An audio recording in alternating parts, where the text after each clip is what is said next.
Amen. Amen. Que la grâce et la bénédiction du Seigneur Jésus-Christ soient sur vous. Amen. Amen. Est-ce que vous êtes dans la joie? Amen. Amen. Alors si tu es dans la joie, si la joie de l'Éternel est en toi, va voir à droite, va voir à gauche, lève-toi, va peut-être voir un frère, va peut-être voir une sœur, et souhaite-lui la bienvenue, et que la bénédiction du Seigneur soit sur lui. Va voir un frère, va voir une sœur, allez un petit peu à droite, allez un petit peu à gauche, et va lui souhaiter la bienvenue, et souhaite-lui la bénédiction du Seigneur. Amen. Va à droite, va à gauche, peut-être envers celui que tu n'es jamais venu. Je sais que chez moi vous venez tous, mais aujourd'hui va voir un frère, va voir une autre sœur que tu ne connais pas, et dis-lui un bienvenue. Amen. On vous laisse 5 minutes pour cela. Amen. Parce que c'est un temps béni, c'est un temps où Dieu veut faire quelque chose. Amen. N'ayez pas peur de vous lever, allez voir un frère, allez voir une sœur, que les timides puissent se lever, et pour que la gloire du Seigneur puisse se répandre. Amen.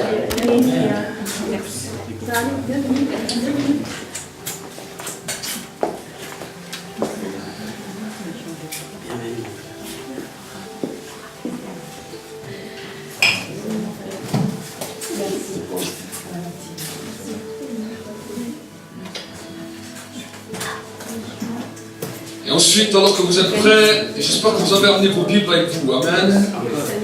Est-ce que vous avez ramené votre épée avec vous? Si vous n'avez pas d'épée, on en a ici. On a beaucoup des épées. Si vous n'avez pas d'épée, levez la main. Peut-être Joshua, s'il y a quelqu'un d'épée, il va venir vous amener une épée dans votre main. Amen. Vous avez besoin de combattre. Vous avez besoin de connaître quelle est votre épée et que votre épée soit aiguisée. Amen. Amen. Nous allons passer au temps de la Sainte Seine. Et pour passer dans ce temps de la Sainte Seine, j'aimerais vous encourager à ouvrir votre Bible dans les livres de Psaume 103. Et nous allons voir ensemble ce que la parole de Dieu nous déclare. Amen. Le Psaume 103. Et nous allons commencer par le verset 1er. La Bible nous dit: mon âme bénit l'Éternel, que tout ce qui est en moi bénisse ton saint nom. Mon âme bénit l'Éternel et n'oublie aucun de ses bienfaits. C'est lui qui pardonne toutes tes fautes et qui guérit toutes tes maladies. Amen. Amen. Ensuite, il continue, il dit qu'il rachète ta vie du gouffre et qui te couronne de bienveillance et de compassion.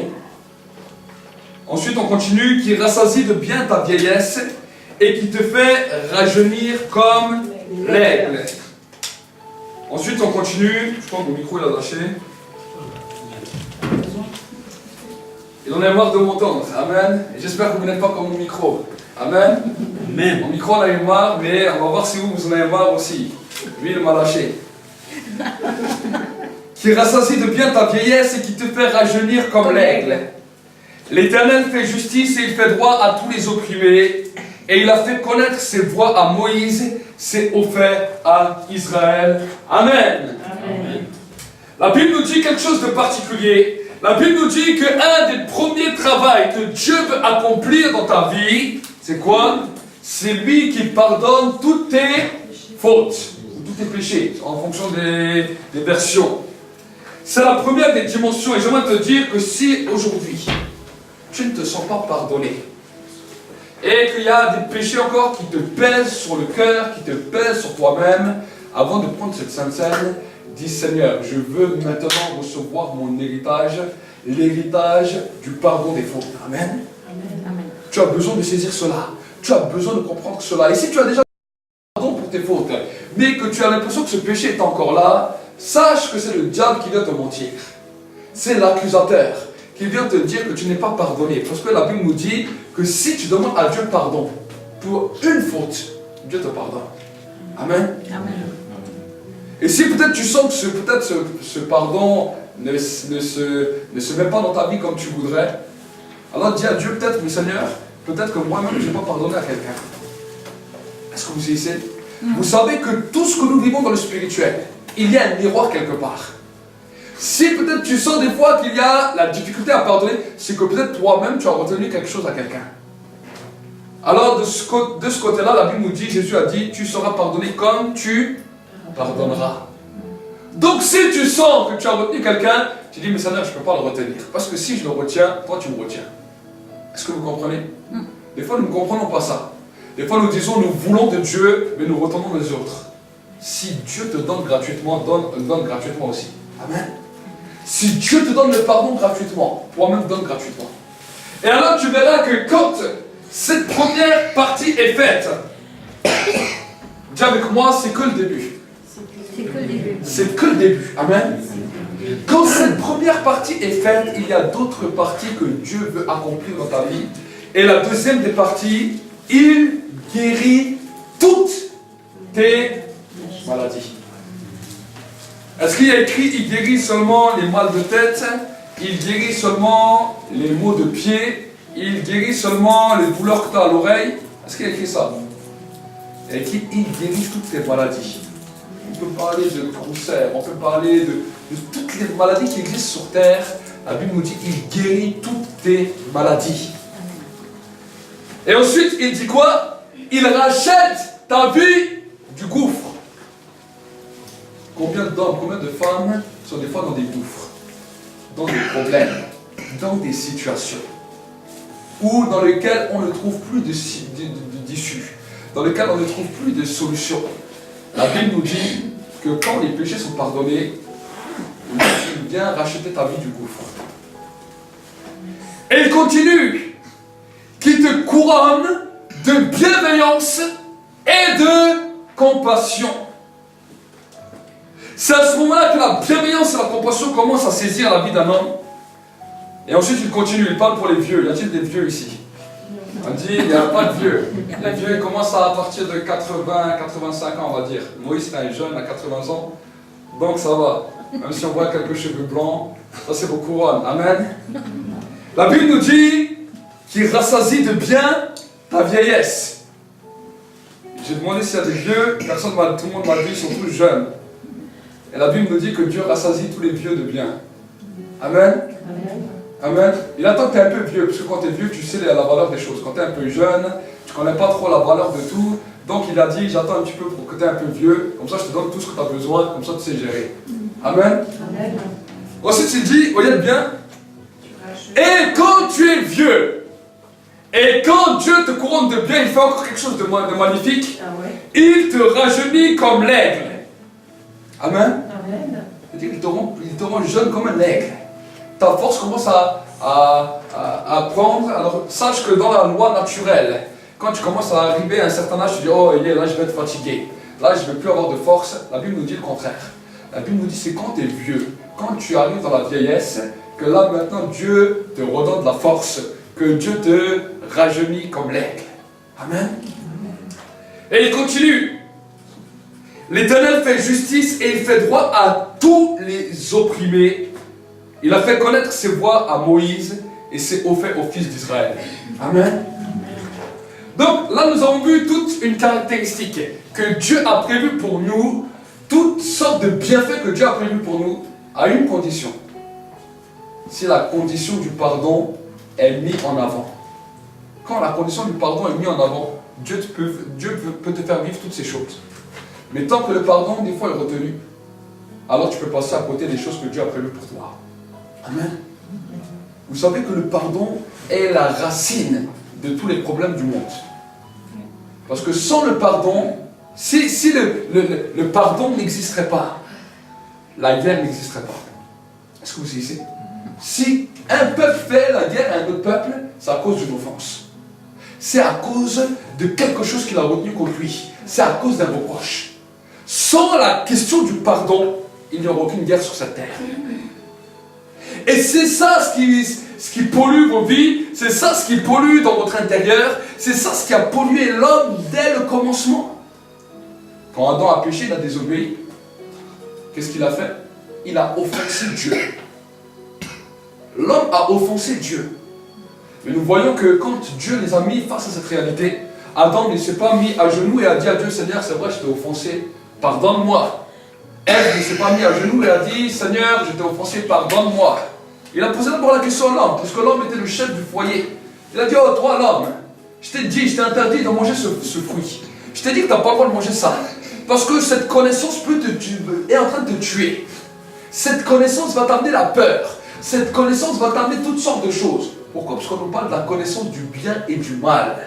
Ce n'est pas une pomme qu'il a mangée. C'est le fruit de la connaissance du bien et du mal. Donc il a connu ce qui est bien, ce qui est mal. Mais cette connaissance était mauvaise. Parce que cette connaissance, l'homme n'arrivait pas à la gérer. C'est ça qui est en train de détruire nos civilisations actuellement. L'homme est en train de dire, voilà, je fais une loi que je trouve bonne et je déclare cette loi. Non, cette loi est mauvaise. On appelle le bien mal et le mal bien à cause de la connaissance du bien et du mal. Et Dieu lui a dit, le jour où tu mangeras de ce fruit, tu vas mourir. Quand Adam a mangé, qu'est-ce qu'il a connu? Il a connu la peur. Est-ce que vous connaissez qu'avant l'homme ne connaissait pas la peur? Il peut se mettre devant une falaise, il peut se mettre devant une montagne, il ne connaît pas la peur. Il se met devant un lion, il n'a pas peur du lion, il dit au lion, c'est moi le chef ici. Le lion, il se couche devant lui. Il va devant l'ours, et à l'ours, il lui dit, toi tu me suis. L'ours, il le suit comme un petit chien. Il faisait tout ce qu'il voulait. La peur n'existait pas dans l'homme, et la peur n'existait pas dans l'humanité. Quand le lion voyait l'agneau, il ne disait pas, c'est mon repas. Il n'avait pas peur de lui, ils étaient ensemble. C'était comme ça dans le jardin d'Éden. Mais quand Adam et Ève ont désobéi, Adam a eu peur et tous les animaux de la terre ont eu peur. Tous les animaux de la terre ont eu peur. À cause de l'homme, une connaissance est venue et a détruit l'humanité. Et au lieu que l'homme reconnaisse cela, il a dit, écoute Dieu, ça c'est à cause de toi. Parce qu'à côté de moi, tu m'as mis une femme, c'est cette femme-là qui m'a donné à manger ça. Si tu m'aurais jamais mis cette femme, je n'aurais jamais eu peur. Mais avant, il s'ennuyait. Il était seul dans le jardin. Dieu lui donne une compagne, une semblable qui lui ressemble. Et maintenant, à cause d'elle, parce qu'il dit, je l'ai écouté, il a connu la peur. Alors Dieu dit, bon, ok. Il garde la femme. Il dit, toi, femme, qu'est-ce que tu vas me dire? J'ai dit que vous n'avez pas le droit de manger ça. Il dit, mais tu vois, Seigneur, tu as mis un serpent là. Ce serpent, cette sale race de serpent. Tu l'as mis dans le jardin. Quand il est venu vers moi, il m'a séduit. Parce qu'il fait que ça avec sa langue. Il m'a dit c'est à cause de lui. Le serpent, il ne pouvait plus parler lui. Il ne pouvait pas dire que c'est à cause de la terre. À partir de ce moment-là, Dieu a dit, je suis offensé avec l'homme, donc tu dois quitter mon jardin. Tu dois quitter mon jardin. Et l'homme n'a toujours pas compris. Si vous regardez même la vie des patriarches qui ont commencé dans la foi, l'homme a toujours eu de la difficulté à demander pardon à Dieu. Et quand même Jésus est arrivé sur la terre, il a parlé au peuple juif. Il dit, vous êtes esclaves. Ils disent, nous sommes esclaves de rien du tout. Nous sommes fils d'Abraham, personne ne nous tient dans l'esclavage. C'est ce qu'ils ont dit à Jésus. Jésus a dit, vous êtes esclaves à cause de vos péchés. Et encore là, nous voyons que l'homme avait de la difficulté à demander pardon. Les prophètes sont venus, quand Dieu manifestait des fois sa colère, là le peuple juif pouvait demander pardon pendant un temps. Mais ne savait pas vivre dans le pardon par rapport à ses ennemis. Ne savait pas vivre dans le pardon par rapport aux voisins qui habitaient en Israël. Il ne savait pas vivre dans le pardon par rapport à l'être humain. Et quand Jésus est arrivé, quand Jean-Baptiste est commencé à venir, ils ont instauré la dimension de la repentance parce que c'était ce qui empêchait le monde, ce qui empêchait l'humanité d'entrer dans une dimension pour connaître le royaume de Dieu. C'est ça qu'il y a comme chemin entre Dieu et les hommes, c'est le pardon. Amen. Et aujourd'hui encore, alors que nous sommes enfants de Dieu, alors que nous sommes chrétiens, combien d'enfants de Dieu, combien de chrétiens comprennent pas ça? Combien d'enfants de Dieu, combien de chrétiens, ils pensent qu'à leurs problèmes, ils pensent qu'à leurs difficultés, mais ils ne pensent pas au pardon. Est-ce que vous ici? Quand tu commences à comprendre le mystère du pardon, le mystère que Dieu te pardonne et que toi tu dois pardonner, le premier devoir du chrétien c'est de pardonner.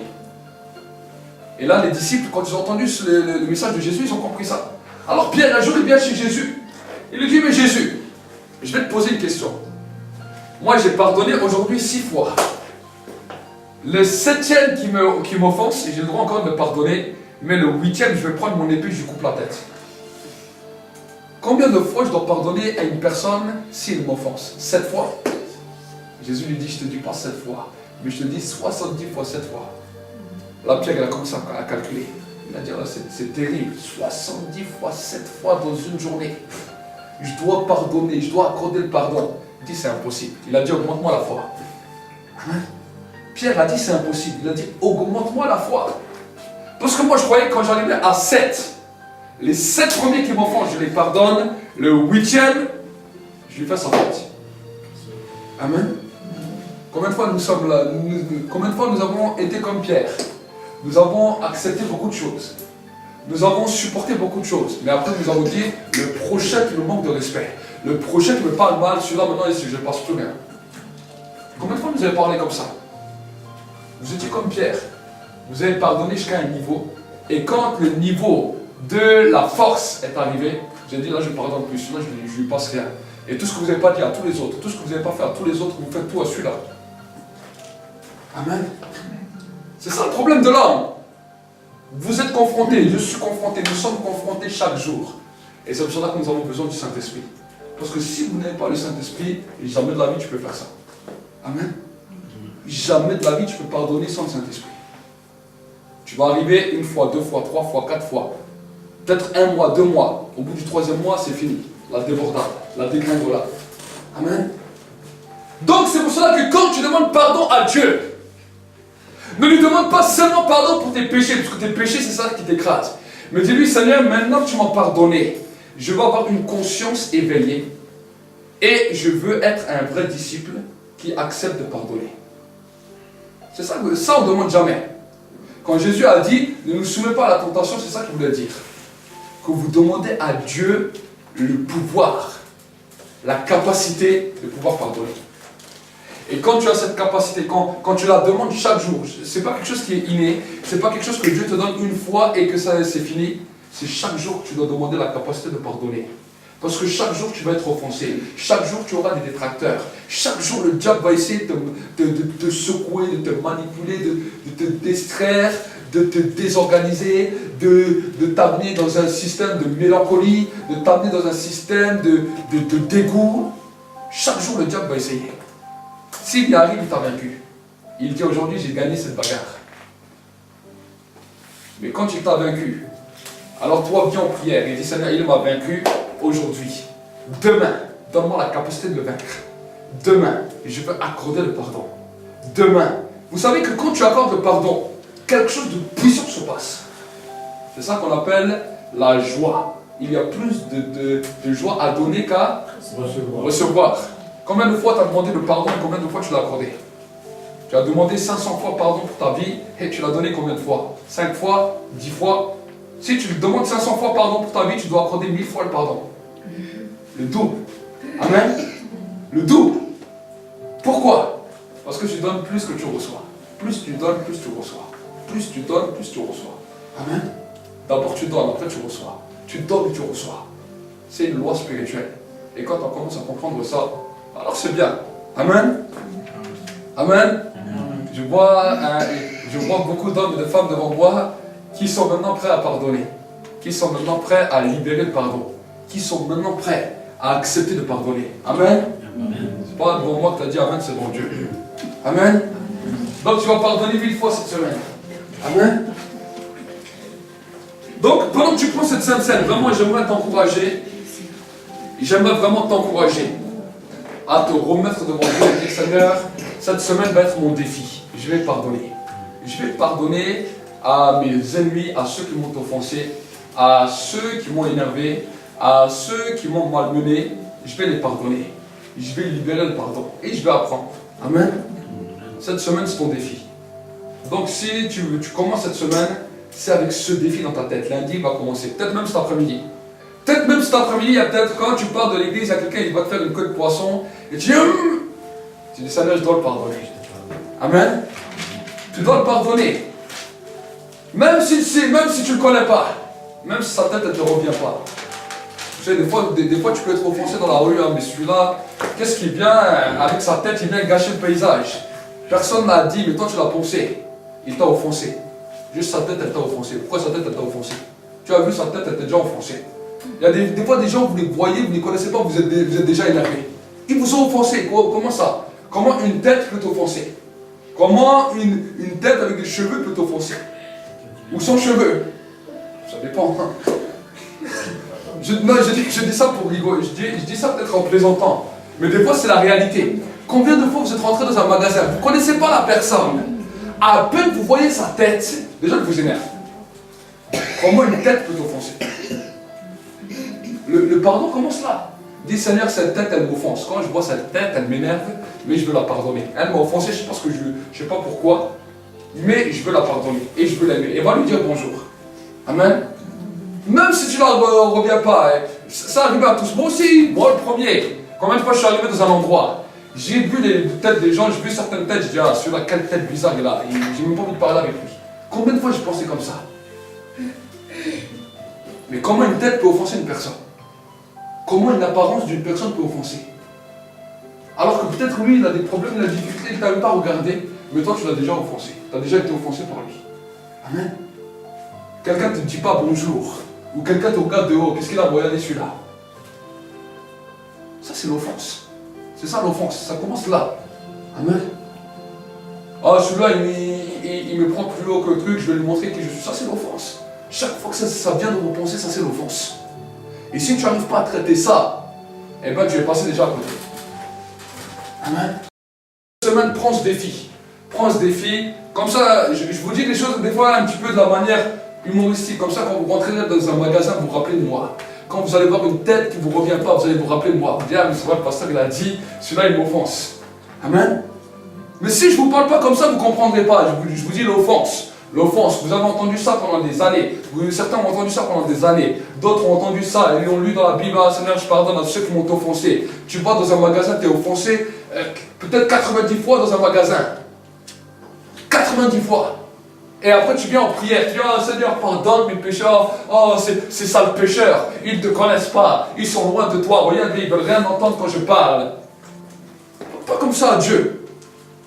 Amen. On ne dit pas ça comme ça à Dieu.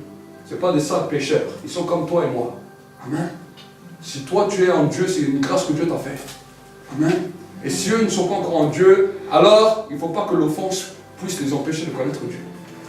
Amen. Donc nous allons prier.